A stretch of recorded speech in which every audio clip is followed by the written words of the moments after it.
The night before my wedding, my stepmother poured bleach on what she thought was my dress, whispering, "Let's see how perfect your day is now." But she grabbed the wrong garment bag and destroyed her own $5,000 dress instead. This morning, she came crying, "Please, we're the same size, can I borrow yours? All the stores are closed." I just smiled and said no. And now she's crashing out. Some background: my dad married Helena when I was 16. She's one of those women who has to be the center of attention at every event, and she's never liked me because I remind her that my dad had a whole life before her. My mom died when I was 12, and Helena has always resented that I kept photos of her around the house and that dad still speaks fondly of her memory. Helena has made my life difficult in small ways over the years, forgetting to save me dinner, scheduling family events on days she knew I had important plans, that sort of thing. But she's always been careful to do it in ways that seem accidental or that she can blame on miscommunication. My dad, bless him, loves her and tends to give her the benefit of the doubt. Fast forward to 3 months ago when I got engaged to my boyfriend Dimitri. We've been together for 4 years, and he's absolutely wonderful. When we announced our engagement, Helena's first comment wasn't congratulations, it was asking if she could wear white to the wedding since Ivory would wash her out. I shut that down immediately, but it set the tone for the entire wedding planning process.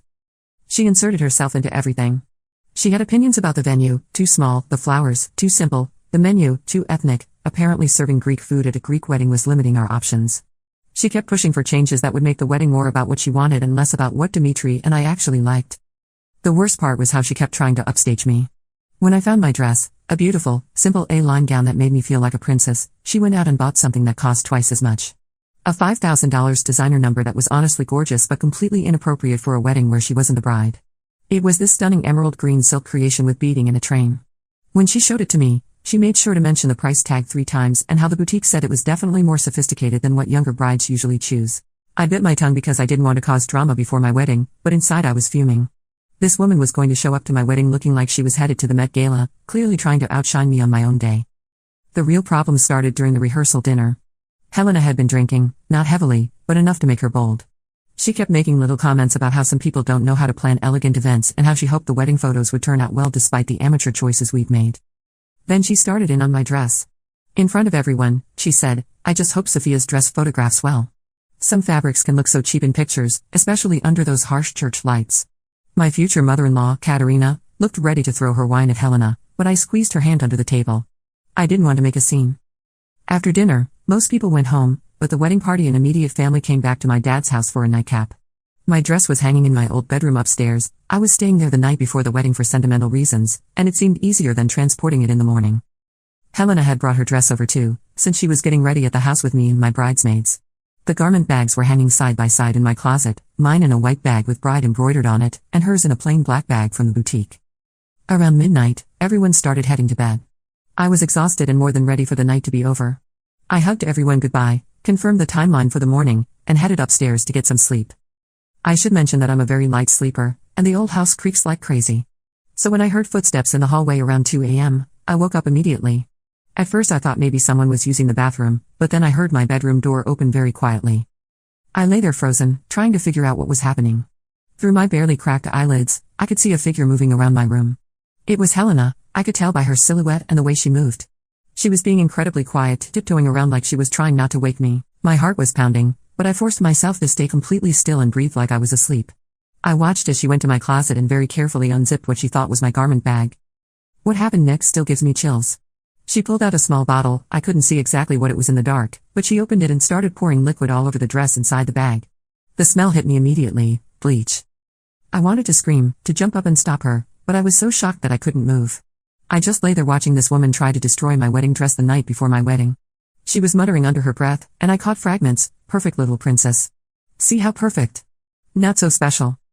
After she finished pouring the bleach, she zipped the bag back up, crept out of my room, and I heard her go back downstairs. I lay there shaking, trying to process what had just happened. Part of me wondered if I was having a nightmare, but the smell of bleach was definitely real. I waited about 10 minutes to make sure she was really gone, then got up and turned on the light. I opened my closet, and that's when I realized what had actually happened. The bags had been switched. I don't know if Helena had moved them earlier when she hung up her dress, or if they'd gotten switched when the cleaning lady tidied up, but the bride bag was on the left side of the closet where Helena's bag had been hanging earlier. In the dark, she'd grabbed the bag that was in the position where mine should have been, which was actually her own dress. I unzipped the black garment bag with shaking hands, and there it was, my beautiful, perfect, completely untouched wedding dress. Then I opened the other bag. Helena's $5,000 designer dress was ruined. The bleach had eaten through the silk in several places, leaving gaping holes, and the areas that weren't completely destroyed were stained beyond repair. The beading was falling off where the bleach had weakened the threads. It looked like someone had taken a blowtorch to it. I stood there staring at the destroyed dress, and I'll be honest, I started laughing. Quietly, because I didn't want to wake anyone, but I couldn't help it. The cosmic justice of it all was just too perfect. I took pictures of everything with my phone, then carefully put both dresses back and went to bed. I didn't sleep much, but it wasn't from anxiety about my wedding anymore. I was actually excited to see how this would play out. The next morning, my bridesmaids, Anastasia, Maria, and Penelope, arrived at 8 a.m. to start getting ready. We were all having coffee and getting our hair done when we heard a shriek from upstairs. Sophia! Sophia, get up here right now. We all looked at each other. My maid of honor, Anastasia, raised an eyebrow. That doesn't sound like happy wedding day energy. I played dumb. I wonder what's wrong. Maybe you guys should start on makeup while I go check. I went upstairs to find Helena standing in my room holding the remains of her dress, tears streaming down her face. When she saw me, she immediately started yelling. Look what happened. Someone broke into the house and destroyed my dress. This is a disaster. What am I going to wear to your wedding? We need to call the police. I looked at the dress and gasped dramatically. Oh my gosh, Helena. That's terrible. What happened? I don't know. I came up to get ready and found it like this. There are holes everywhere. Someone must have poured acid or something on it. She was spiraling, pacing around the room and gesturing wildly with the ruined dress. This cost $5,000. $5,000. And now it's completely destroyed. The wedding is in 4 hours. What am I supposed to do? I put on my most sympathetic face. I'm so sorry this happened. That's just awful. Then she stopped pacing and looked at me with this calculating expression that I knew all too well. We're the same size. What? We're the same size, she repeated, and I could practically see the wheels turning in her head. Your dress. I could wear your dress. I blinked at her. My wedding dress? Just for the ceremony. You could change into something else. Or we could find you something simple at the mall. The stores might open early if we call and explain it's an emergency. The audacity was breathtaking. Helena, it's my wedding dress. For my wedding? That's happening in 4 hours. But I don't have anything else to wear. All the stores are closed. Please, Sophia, we're family. This was the moment I'd been waiting for all morning. I looked her straight in the eye and smiled. No. The word hung in the air between us. Helena's face went through about 5 different expressions in 2 seconds. What do you mean, no? I mean no. You can't wear my wedding dress to my wedding. But you don't understand. I have nothing to wear. I can't show up naked. I'm sure you'll figure something out. Maybe you have something in your regular wardrobe that would work. Nothing appropriate for a wedding. Everything I own is either too casual or too formal. This dress was perfect. She was getting more agitated by the second, her voice rising to a near shriek. I could hear my bridesmaids downstairs pretending not to listen to every word. I'm really sorry about your dress, Helena, but I'm not lending you mine. Fine. Fine. Then I'm not coming to your wedding. That's your choice. She stared at me like I'd slapped her. I think she expected me to cave and beg her to reconsider. When I didn't, she completely lost it. You selfish little brat. This is all your fault somehow. You probably did this yourself for attention. I destroyed your dress? You. I don't know how, but this has to be connected to you somehow. Things like this don't just happen. I maintained my calm smile. Helena, I was asleep. My bridesmaids can tell you what time they arrived this morning. I've been downstairs with them the whole time until you called me up here. She was grasping at straws now, and she knew it. Well, maybe one of your friends did it. They never liked me. Why would my friends sneak into the house in the middle of the night to pour bleach on a dress? I don't know. But someone did this. You're right, I said, still smiling. Someone did do this. Something in my tone must have gotten through to her because she stopped ranting and really looked at me for the first time. I saw the exact moment when she started to wonder if I knew something. What? What do you mean? I mean someone definitely poured bleach on that dress. The question is who? We stared at each other for a long moment. I could see her trying to figure out if I was implying what she thought I was implying, and whether I could possibly know what she'd done. Finally, she played her last card. I'm telling your father about this. About how cruel you're being on your wedding day. How you're refusing to help family in a crisis. Go ahead. I'm sure Dad would love to hear all about what happened to your dress. Helena stomped downstairs, and I heard her on the phone with my dad, who was getting ready at Dimitri's parents' house with the rest of the men. I couldn't hear his side of the conversation, but I could hear her getting more and more worked up. She won't let me borrow her dress. I know it sounds crazy, but mine is completely ruined. Yes, ruined. Someone poured bleach all over it. I don't know who. She's being completely unreasonable. Yes, I know it's her wedding day, but this is an emergency. There was a long pause, then, what do you mean, what was I doing with bleach? I wasn't doing anything with bleach. Why would you even ask that? Fine. Fine. I'll figure it out myself. She hung up and I heard her stomping around downstairs. My bridesmaids were very quiet. About 20 minutes later, she came back upstairs. Her whole demeanor had changed. The hysterical anger was gone, replaced by this cold, calculated calmness that was somehow more unsettling. I know what you're doing, she said quietly. What am I doing? You know something. About my dress. You know what really happened. I tilted my head innocently. What really happened? Stop playing games, Sophia. If you know something, just say it. I know that your dress is ruined and you want to wear mine, and I said no. That's all I know. She studied my face for a long moment, then turned and left without another word. The next few hours were actually pretty peaceful. My bridesmaids and I finished getting ready, and honestly, it was the most relaxed I'd felt during the entire wedding planning process. There was something liberating about knowing that Helena's plan to upstage me had backfired so spectacularly. Around noon, my dad arrived to pick me up for the church. He took one look at me in my dress and started tearing up. You look just like your mother, he said, which is the highest compliment he could give me. Dad, about Helena's dress. He held up a hand. I don't want to know. Whatever happened, happened. She'll figure it out. Is she still coming to the wedding? She says she is. She found something to wear, apparently. I was curious about what she'd managed to come up with on short notice, but honestly, I was too happy to care much. My wedding day was perfect, my dress was perfect, and Helena's sabotage had blown up in her face. What more could I ask for? The ceremony was beautiful. Dmitri cried when he saw me walking down the aisle. The church was full of people who loved us, and everything went exactly as we planned. Helena did show up, wearing a simple black cocktail dress that was entirely appropriate and looked like it came from her regular wardrobe. She sat in the back with my dad, didn't cause any scenes, and looked absolutely miserable the entire time. At the reception, she avoided me completely. She sat at her assigned table, picked at her food, and left early without saying goodbye to anyone. My dad apologized for her, saying she had a headache. It wasn't until the next day, when Dmitri and I got back from our honeymoon suite at the hotel, that I learned the full extent of Helena's crash-out. Apparently, after she left the reception, she went home and had a complete meltdown. She called several family members to complain about how I'd ruined her wedding experience, and how the whole day had been a disaster. She told people that I'd been cruel and vindictive, refusing to help her in a crisis.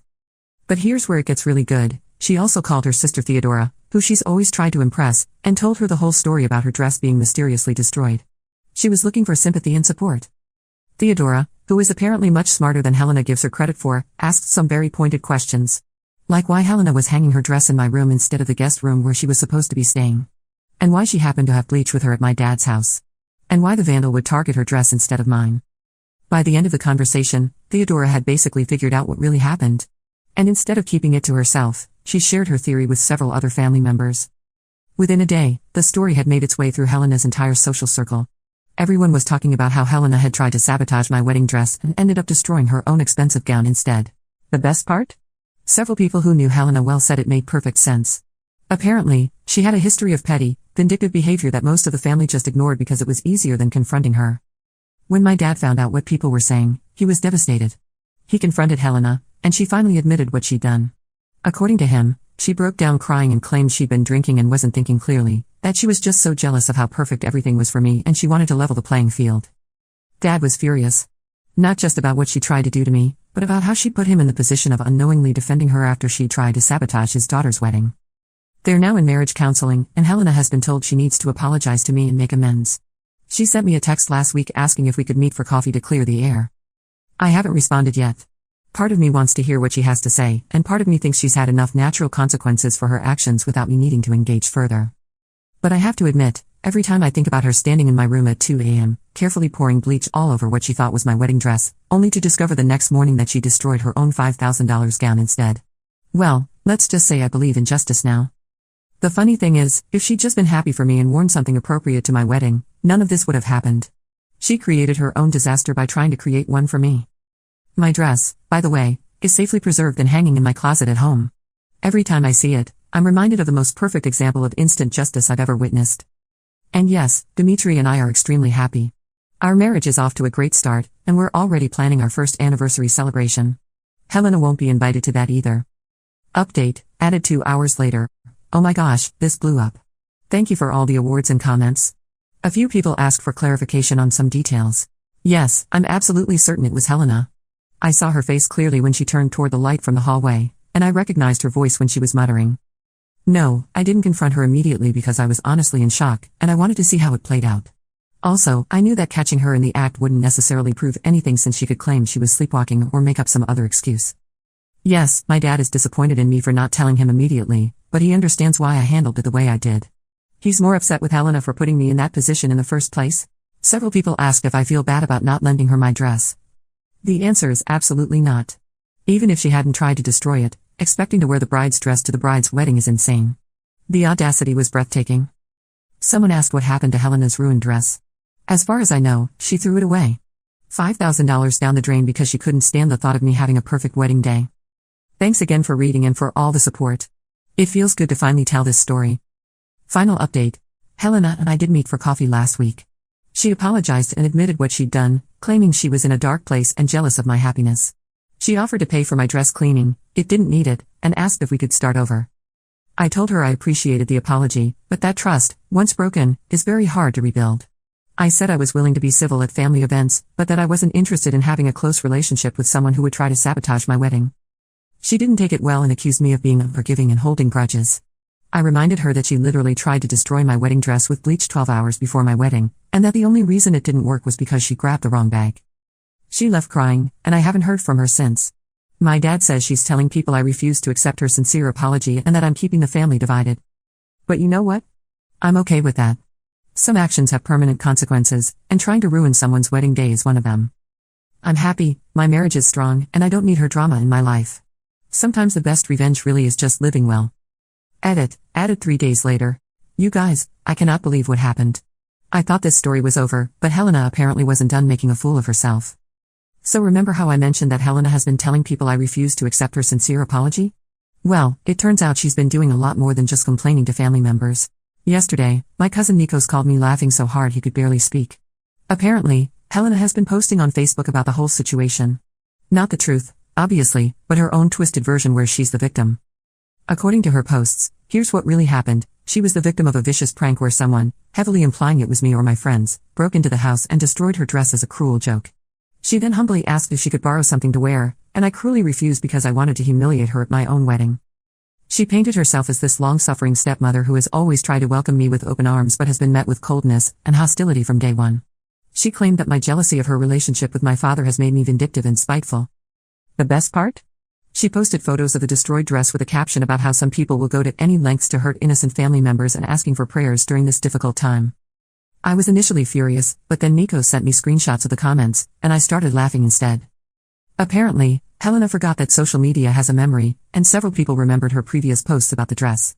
You know, the ones where she bragged about how expensive it was and how it was definitely more sophisticated than what younger brides usually choose. But more importantly, people remembered her posts from the weeks leading up to my wedding. Posts where she complained about our ethnic menu choices, criticized our amateur decorating decisions, and made passive-aggressive comments about young people not understanding elegance. So when she tried to play the innocent victim, people weren't buying it. The comments were brutal. Helena's own friends were calling her out, with several people pointing out that her story didn't make sense. Why would someone break into the house just to destroy her dress and leave everything else untouched? Why would they use bleach instead of just cutting or staining it? And why would they target the stepmother instead of the bride? But the real nail in the coffin came from an unexpected source, Penelope, one of my bridesmaids, who happens to be friends with Helena's hairdresser. Apparently, Helena had gone to get her hair done the day after my wedding, and she was so upset about the whole situation that she ended up telling her hairdresser the truth. The whole truth. Including the part about sneaking into my room with bleach and accidentally destroying her own dress. The hairdresser, who is apparently a bit of a gossip, had already told several clients about Helena's crazy wedding story before Helena started posting her fake version on Facebook. So when people saw Helena's posts, multiple people already knew what really happened. Within hours, the comments on Helena's posts went from sympathetic to accusatory. People started asking pointed questions about her timeline, her motivations, and why her story kept changing. The final straw came when Theodora, Helena's own sister, commented on one of the posts, "Helena, we've talked about this. Just stop. You're making it worse for yourself." Helena, instead of taking the hint, doubled down. She started arguing with people in the comments, getting more and more defensive, and eventually accused Theodora of betraying family and taking sides with outsiders. That's when Theodora apparently decided she'd had enough. She made her own post, tagging Helena, and laid out the entire truth. She explained how Helena had called her after the wedding, told her what really happened, and how she'd figured out that Helena had sabotaged herself. Theodora's post was respectful but firm. She said she loved her sister but couldn't stand by and watch her destroy her relationships with lies. She explained that Helena needed to take responsibility for her actions and stop trying to make herself the victim. The post got shared dozens of times within Helena's social circle. By this morning, everyone who knows Helena has seen both versions of the story, and it's pretty clear which one people believe. But here's where it gets really good. Helena's boss apparently saw the whole Facebook drama. Helena works as an event coordinator for a high-end catering company. Her job literally involves helping people plan perfect weddings and special occasions. When her boss saw posts about Helena trying to sabotage someone's wedding, followed by Helena lying about it on social media and attacking family members who tried to set the record straight, she was not impressed. Helena got called into a meeting this morning and was told that her behavior reflected poorly on the company's values and reputation. She wasn't fired, but she was put on probation and told that any further personal drama that affected the company's image would result in termination. My dad called me this afternoon to give me the update. He sounded exhausted. Apparently, Helena came home from work in hysterics, screaming about how everyone was ganging up on her and how this was all somehow my fault for turning people against her. Dad told her that she turned people against herself by lying and trying to cover up what she'd done. He said he was embarrassed by her behavior and that if she didn't start taking responsibility and getting help, he was going to consider a separation. That seemed to finally get through to her. According to Dad, she's agreed to individual therapy and has promised to stop posting on social media about the whole situation. She also apparently wants to write me a proper apology letter and is asking if I'd be willing to read it. Honestly, I'm not sure. Part of me thinks she's only sorry because she got caught and faced consequences, not because she actually understands how wrong her actions were. But another part of me thinks that maybe, if she's really willing to do the work in therapy, there might be hope for some kind of civil relationship in the future. Either way, I'm not in any hurry. She created this mess, and she can take all the time she needs to clean it up properly. The funniest part of all this? Several people have reached out to me after seeing the Facebook drama, including some of Helena's former friends who apparently have their own stories about her behavior over the years. It turns out that trying to sabotage my wedding dress wasn't exactly out of character for her. One woman told me that Helena had accidentally spilled red wine on her white dress at a Christmas party because she thought the woman was getting too much attention from the men there. Another said Helena had spread rumors about her marriage being in trouble because she was jealous of the woman's new house. It's like the wedding incident gave people permission to finally talk about Helena's pattern of behavior, and now it's all coming out. I almost feel bad for her. Almost. But then I remember her standing in my room at 2 a.m. with a bottle of bleach, muttering about ruining my perfect day, and the sympathy disappears pretty quickly. Another update, 1 week later, Helena sent the apology letter. It was interesting. It started off well enough, with her acknowledging what she'd done and saying she understood how wrong it was. But then it devolved into explanations about her difficult childhood and how she's always struggled with feelings of inadequacy and how seeing me have everything come so easily triggered her insecurities. She'd also spent a paragraph explaining how the bleach incident was impulsive and out of character for her, which directly contradicts all the stories that have come out about her past behavior. The letter ended with her asking for my forgiveness and understanding and hoping we could rebuild our relationship stronger than before. I showed it to Dimitri, and his reaction was perfect. She's apologizing for getting caught, not for what she did. He's right. The letter was more about making herself feel better than actually making amends to me. I wrote back a short response thanking her for the letter but explaining that forgiveness is a process, not a destination, and that rebuilding trust would require consistent changed behavior over time, not just words. I also told her that while I wished her well in therapy, I wasn't interested in having regular contact while she worked through her issues. I said I hoped she could respect that boundary. She responded with a much shorter letter accusing me of being cold and unforgiving and saying that she'd tried her best to make things right. So yeah, she's clearly not there yet. But you know what? I'm okay with that. I have a wonderful husband, a great life, and I don't need her drama. Sometimes the best thing you can do is just let toxic people face the natural consequences of their actions without trying to rescue them from it. My wedding was perfect, my dress was beautiful, and Helena's plan backfired spectacularly. That's really all the justice I need. Thanks for following this wild ride with me, Reddit. It's been therapeutic to share the whole story and get your perspectives. Here's to justice, and the importance of checking your garment bags before pouring bleach on things.